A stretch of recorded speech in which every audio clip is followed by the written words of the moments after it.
Assalamualaikum warahmatullahi wabarakatuh. Nama saya Muhammad Faiz Al-Ma'arif Al-Mubarak. Saya dari kelas 2 KPI, jurusan FDKOM. Berada di sini saya akan menjelaskan mengenai etika yang ada di mata kuliah Etika dan Filsafat Komunikasi. Baik, sekarang saya akan menjelaskan mengenai etika tersebut.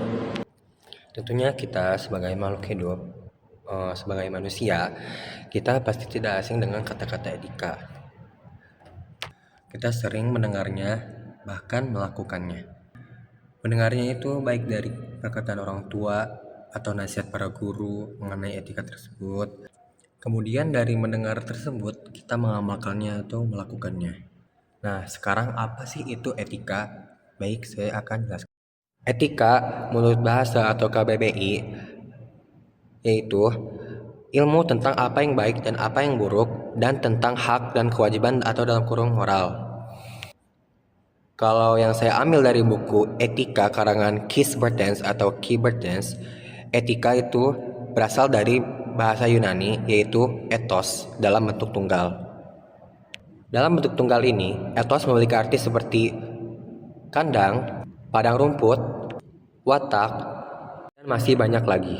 Namun dalam bentuk jamak atau taeta, ete, atau etea memiliki arti adat kebiasaan. Nah, dari situlah kata etika berasal dan dikemukakan oleh sang filsuf Yunani kuno yaitu Aristoteles pada tahun 384 sampai 322 sebelum Masehi. Menurut istilah dari buku Key Bertens, dengan menggunakan istilah modern, etika juga dapat dikatakan bahwa etika membahas konvensi-konvensi sosial yang ditemukan di dalam masyarakat. Merujuk istilah yang lain, dalam jurnal Prinsip Dasar dan Etika dalam Penelitian Ilmiah etika adalah konsep yang mengarah perilaku yang baik dan pantas yang mengarah kepada nilai-nilai norma, moralitas, pranata, baik kemanusiaan maupun agama.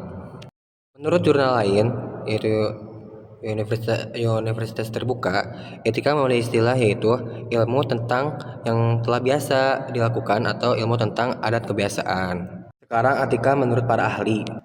Menurut Key Bertens, dalam bukunya yaitu Etika, beliau merumuskan etika dalam 3 perumusan.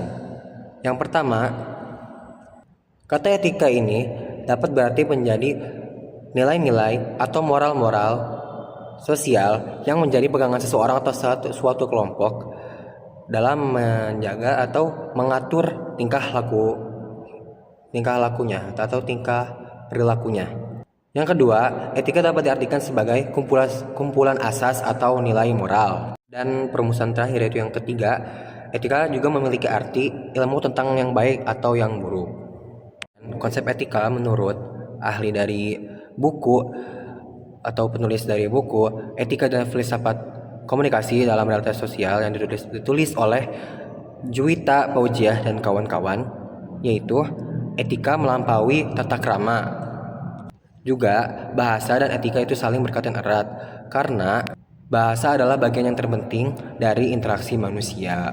Kemudian konsep etika menurut para ahli yang lain yang sekarang menurut Imam Kurniawan dan kawan-kawan dalam bukunya Hakikat, Etika, dan Filsafat Komunikasi dalam Dinamika Sosial, yaitu mereka mengatakan etika ialah nilai atau standar dari hasil kesepakatan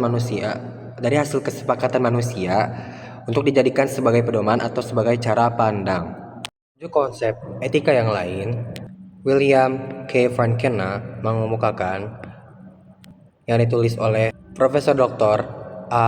Qodri A. Azizi MA di dalam bukunya Pendidikan Agama dalam Membangun Etika Sosial. Beliau mengemukakan etika adalah pemikiran filosofis tentang moralitas, problem-problem moral, dan putusan atau pilihan moral. Dan dari ahli yang lain yaitu sekarang adalah Pramudio yang saya kutip dari jurnalnya Saidin dan juga M. Syahran Jailani.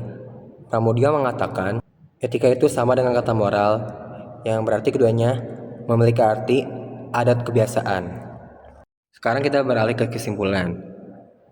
Kesimpulannya adalah etika itu adalah ilmu yang menjelaskan tentang baik dan buruknya perilaku manusia berdasarkan nilai norma moral yang ada pada masyarakat.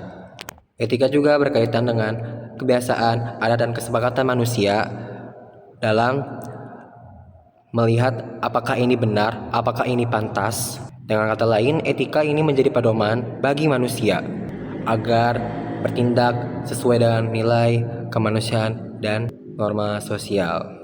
Nah, sekarang kita beralih ke contoh. Nah, contohnya apa sih? Nah, tanpa kita sadari, contoh-contoh yang saya akan sebutkan ini ternyata sudah terterap dalam kehidupan kalian. Hal kecil seperti menghormati guru, tidak membuang sampah sembarangan, kemudian tidak mencontek, kemudian membantu orang tua, kemudian menggunakan bahasa yang baik dan tidak menyakiti perasaan orang lain. Sekarang kita beralih ke apa sih pentingnya etika. Nah, sekarang saya akan sebutkan apa sih pentingnya etika. Di antara lain adalah menjadi pedoman hidup, menjaga hubungan sosial, menciptakan ketertiban, membentuk kepribadian. Adapun pentingnya etika, menurut Dewi Ambarsari di bukunya Etika Komunikasi dalam Public Relation, beliau menyatakan bahwa di era modern ini etika semakin penting karena kita hidup dalam masyarakat yang pluralistik dan heterogen serta transformasi sosial yang cepat. Kemudian, Frans Magnisuseno mengatakan hal yang terlihat sama seperti Dewi Ambarsari.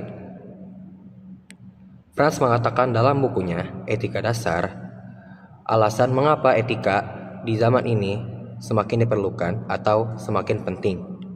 Ada 4 yang disebutkan oleh Frans Magnisuseno. Yang pertama, kita hidup dalam masyarakat yang semakin pluralistik juga dalam bidang moralitas.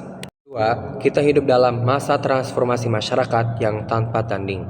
Yang ketiga, beliau mengatakan tidak mengherankan bahwa proses perubahan sosial budaya dan moral yang kita alami ini digunakan oleh berbagai pihak untuk memancing dalam air keruh. Yang terakhir yaitu yang keempat, etika juga diperlukan oleh kaum agama yang di satu pihak menemukan dasar kemantapan dalam iman kepercayaan mereka, yang lain pihak sekaligus mau berpartisipasi tanpa takut-takut dan dengan tidak menutup diri dalam semua dimensi kehidupan masyarakat yang sedang berubah itu. Nah, itulah pentingnya etika. Semoga video ini dan penjelasan ini bermanfaat dan bisa dimengerti. Maaf jika ada kesalahan-kesalahan yang saya lakukan.